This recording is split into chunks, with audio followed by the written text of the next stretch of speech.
Dans l'épisode d'aujourd'hui, Elon Musk annonce la production du Tesla Semi à la Gigafactory de Berlin, pourquoi les géants des voitures électriques choisissent des batteries à pack divisé, mise à jour à distance, une pétition pour moderniser le rappel des voitures électriques aux États-Unis.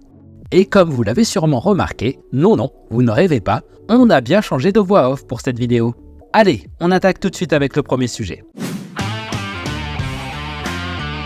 Elon Musk annonce la production du Tesla Semi à la Gigafactory de Berlin. Tesla continue son petit bout de chemin en Europe. En effet, le constructeur souhaite diversifier son offre sur le vieux continent. Ainsi, après le modèle Y utilitaire 2 places, les camions électriques Tesla devraient aussi débarquer sur le marché européen. Le jeudi 14 mars, Elon Musk a annoncé la production prochaine du Tesla Semi à la Gigafactory de Berlin.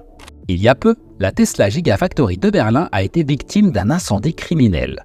Le sabotage a provoqué une panne d'électricité, obligeant l'usine à fermer ses portes pendant un peu plus d'une semaine. Aujourd'hui, la Gigafactory de Berlin est à nouveau opérationnelle. Pour l'occasion, Elon Musk est passé à Berlin afin de galvaniser ses salariés allemands. Le patron de la marque en a d'ailleurs profité pour annoncer une bonne nouvelle. Tesla pourrait bien mettre en production le Tesla Semi à la Gigafactory de Berlin. Je pense qu'il est logique de produire le Tesla Semi en Europe dans la Gigafactory de Berlin. Pour Elon Musk, c'est la décision logique quand on sait que les normes européennes n'attendent que ça. L'arrivée d'un camion électrique capable de rivaliser en performance avec les poids lourds roulant au diesel, la pollution en moins. Or, c'est justement ce que promet le Tesla Semi. Comme à son habitude, Elon Musk lâche une bombe sans donner de détails. En effet, le milliardaire patron de Tesla n'a pas précisé quand exactement sera lancée la production du Tesla Semi.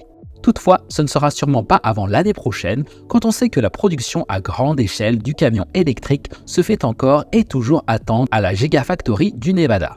Rappelons qu'en 2023, Tesla avait annoncé son intention d'agrandir l'usine pour pouvoir produire plus de camions semi et des cellules de batterie 4680. Or, aux dernières nouvelles, le site est toujours en cours d'agrandissement. Mais connaissant Elon Musk, ce dernier ne lâchera rien tant qu'il n'aura pas atteint son objectif. Avec la Gigafactory du Nevada, il ambitionne ainsi de produire au moins 5 Tesla Semi par semaine, ce qui fait environ 250 camions électriques par an. Pour ce qui est de Giga Berlin, l'usine allemande continuera de produire des Tesla modèle Y en attendant de pouvoir s'attaquer au Semi. Affaire à suivre donc. Pourquoi les géants des voitures électriques choisissent des batteries à pack divisé ? Sur le marché en plein essor des voitures électriques, les batteries à pack divisé, aussi appelées split pack, s'imposent comme une solution innovante. Offrant une flexibilité et des performances accrues, elles équipent déjà des modèles phares tels que le GMC Hummer EV et le Tesla Cybertruck. Pour le Hummer EV, il utilise une batterie de 24 modules empilés d'une capacité totale de 246 kWh pour une autonomie de 483 km. Tandis que le Cybertruck possède 4 modules de 200 volts chacun pour une capacité totale de 122 kWh pouvant parcourir 402 km. Pourquoi les batteries split pack constituent une technologie révolutionnaire pour l'avenir des véhicules électriques ? Tout d'abord, elles peuvent fonctionner à plusieurs tensions, généralement 400 volts et 800 volts. Cette conception leur permet de s'adapter aux infrastructures de recharge existantes et futures. En ce qui concerne le confort du conducteur, ces batteries peuvent se charger sur une large gamme de bornes sans se soucier du voltage. Le GMC Hummer EV, par exemple, fonctionne avec une batterie de 400 volts, mais peut également être rechargé à 800 volts. Cette capacité est permise par la présence de 2 packs de batteries séparés qui peuvent être connectés en série ou en parallèle. En chargeant à haute tension, la voiture peut récupérer jusqu'à 160 km d'autonomie en seulement 12 minutes. Par ailleurs, les batteries à pack divisé peuvent également améliorer les performances des voitures électriques. En effet, elles permettent d'augmenter la puissance et le couple du véhicule. C'est le cas du Tesla Cybertruck qui possède une configuration lui permettant d'atteindre une vitesse de pointe de plus de 200 km/h. Plus encore, le pick-up peut passer de 0 à 100 km/h en moins de 30 secondes. Entre autres, la conception modulaire facilite l'intégration de la batterie dans le véhicule. Elle s'adapte facilement à différents types de châssis et d'architecture. En effet, la disposition flexible des modules optimise l'espace et permet de jouer sur la répartition du poids pour une meilleure performance. De plus, cela permet de les produire et de les réparer plus facilement.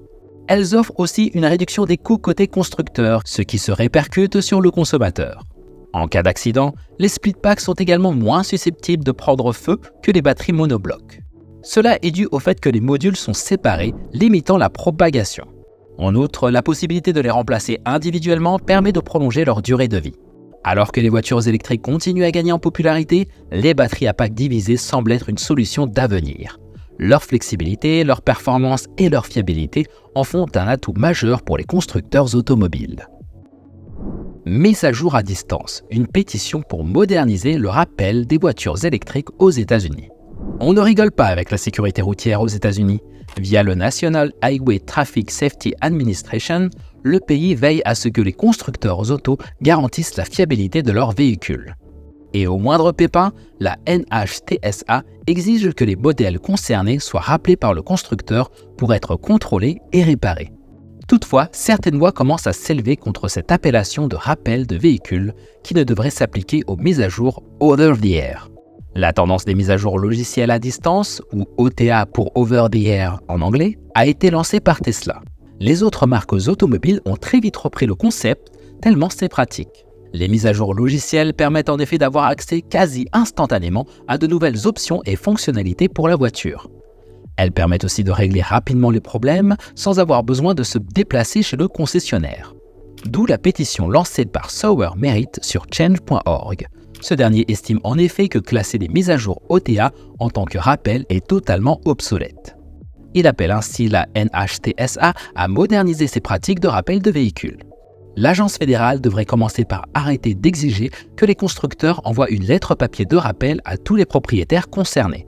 Cette exigence est coûteuse et inutile. Les notifications papier sèment la confusion chez les consommateurs. Souvent, la plupart ont déjà effectué une mise à jour à distance et reçoivent ensuite une lettre papier inutile des semaines plus tard, expliquant qu'un risque déraisonnable pour la sécurité ou une non-conformité existe dans leur véhicule, ce qui provoque une confusion chez le consommateur quant à savoir si le risque déraisonnable pour la sécurité existe toujours sur leur véhicule. À la place, Sauer Merit suggère l'envoi de notifications de rappel électronique, une alternative moderne qui permet aux propriétaires d'être prévenus en temps réel pour leur voiture. Pour Sauer Merit, les mises à jour à distance ne devraient pas faire l'objet de rappels physiques. Les problèmes peuvent être résolus en ligne. Pourquoi obliger les propriétaires des véhicules à se déplacer chez le concessionnaire ?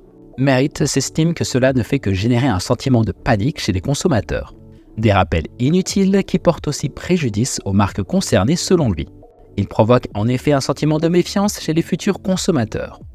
De nombreuses solutions de rappel peuvent être effectuées à domicile et gratuitement avec les mises à jour OTA, plutôt que d'obliger les consommateurs à amener leur véhicule dans des centres de service pour des réparations physiques.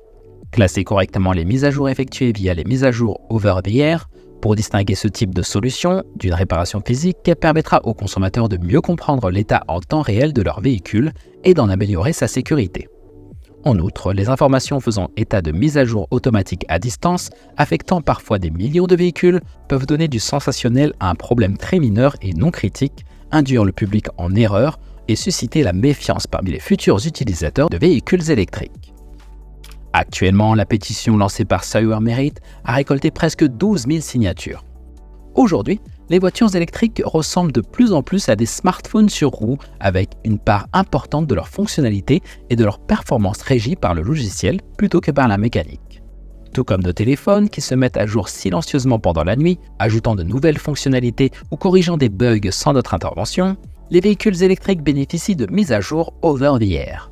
Mais alors, si nous n'appelons pas ces mises à jour nocturnes de nos smartphones des rappels, pourquoi utiliser ce terme pour les voitures, surtout quand il s'agit simplement de mises à jour logicielles ?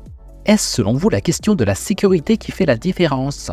Aussi, pensez-vous que les mises à jour à distance ne devraient pas être considérées comme des rappels ? Dites-moi ça en commentaire et on se retrouve dans la vidéo suivante.